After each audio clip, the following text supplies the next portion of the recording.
Vocês acham que a figura do pai, do genitor, ela é banalizada na justiça e na legislação? Vamos lá. Meu nome é Pietro, eu sou advogado e antes de prosseguir ao vídeo, eu peço, como é um canal novo, a sua subscrição pode me ajudar efetivamente, ok? Se inscreva, curta, compartilhe. Pois bem, eu realmente vejo que a figura do pai acaba sendo banalizada nos processos de família, de guarda, de alimentos, e o homem acaba sendo visto meramente como um pagador de pensão ou alguém que visita o filho, né? Esse termo visita, ele é muito inadequado, né? O certo é convivência.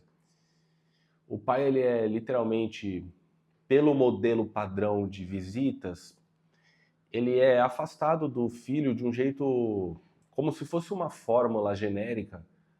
É tão pouco, né? Vocês concordam que um pai vê um filho a cada 15 dias é muito pouco? Como que essa criança vai ter referências desse pai se é uma pessoa que é vista, que tem convívio a cada 15 dias? Então a criança ela tem um convívio com a mãe diariamente, tem um convívio com a professora da escola diariamente, tem um convívio com as vizinhas, as tias, as avós, diariamente, com pessoas desconhecidas sem nenhum vínculo, mas com o pai que tem um vínculo a cada 15 dias. E as pensões? E essa questão de colocar os homens na cadeia por uma dívida alimentar, sendo que muitas vezes aí são bons pais, potenciais bons pais,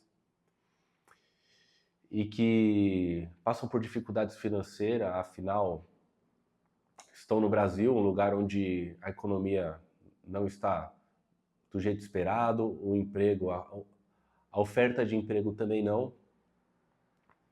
E pais aí são simplesmente a figura paterna é banalizada, não é visto como algo importante.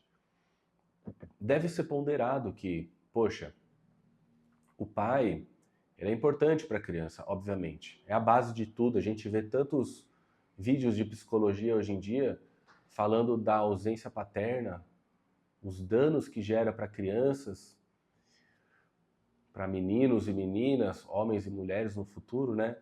E a gente tem todo um sistema trabalhando para alimentar essa banalização da figura paterna, que é tão importante quanto a figura materna, para não dizer que muitas vezes é até mais importante. Você pode ter pais aí que são mais bem preparados ou de boa fé do que mães, e ao fim essas crianças são simplesmente limitadas à convivência com a mãe, enquanto o pai ele é perseguido em todas as instâncias e procedimentos cabíveis, quando não vítimas de injustiças.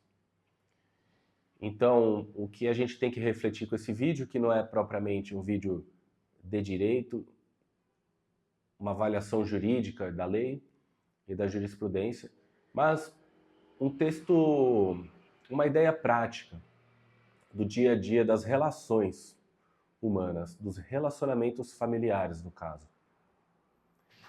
Então, eu acho que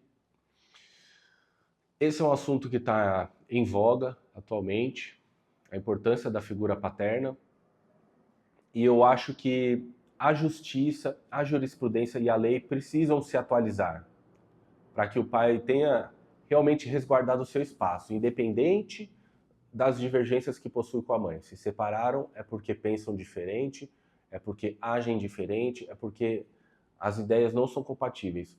Mas isso não dá direito que a mãe retire o filho do convívio do pai, ou persiga o pai, ou use medidas judiciais gravosas e pesadas contra um pai que é um potencial bom pai, que se vê muitas vezes constrangido de buscar o filho, porque é algo tão complexo da natureza humana que o que muitas vezes pode parecer uma imaturidade do pai é simplesmente uma dificuldade do pai de lidar com essa situação. Claro que nós temos bons pais, maus pais, boas mães, más mães, E nós sabemos que o bem ou mal ele não está limitado a um gênero ou outro. Seria uma análise muito superficial, como fazem por aí em defesas de gênero, como se todas as mulheres fossem boas, os homens fossem bons. A análise ela precisa ser mais profunda, certo? Seria algo mais inteligente. Então o que a gente tem que ter em mente é, a partir do momento que surgem esses litígios de família, deve ser resguardado aí o bom senso, o processo, os procedimentos, eles não devem ser usados como armas. A figura materna e paterna devem ser resguardados. O pai não é meramente um cofre ou um caixa eletrônico para bancar uma mãe e ela, com o livre aval da justiça, vai fazer o que bem entender com essa criança e com esse dinheiro. Pois sabemos que há pais que teriam condições de criar melhor o filho e administrar melhor o dinheiro, certo? Até porque hoje em dia as mulheres igualmente trabalham como os homens, e não como antigamente, nos anos 60, 70, 80, em que os homens trabalhavam e as mulheres não trabalhavam. E com isso era algo natural que os filhos ficassem com os pais, com as mães, ok? Hoje já não é algo natural, então é algo que precisa ser repensado. Se você gostou dessa reflexão sobre a importância do papel do pai,